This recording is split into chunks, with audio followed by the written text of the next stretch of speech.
Hello everybody, and welcome back to another episode of Tsunami's Deviant Features.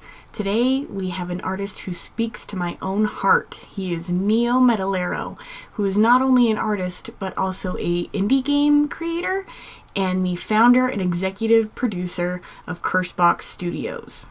Neometalero is an avid lover of video games and movies, especially in the horror genre. Not because he is addicted to violence, of course, but because he finds that things such as violence and gore speak to us on a more primitive sort of level and allow us to send more profound messages. He says that sometimes the message isn't that symmetry and perfection, as displayed on social media, is not always real beauty.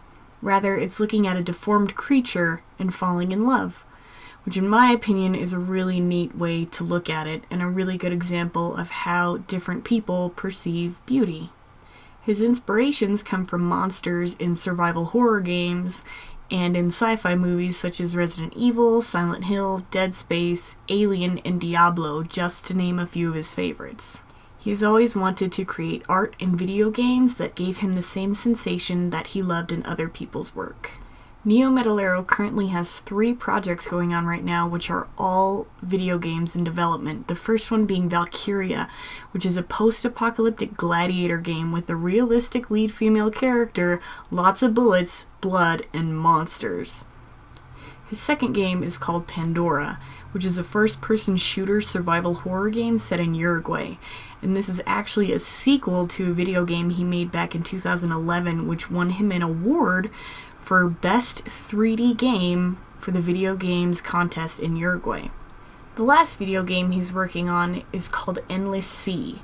Now there's no violence or gore in this one, it's simply an adventure game with a story to tell.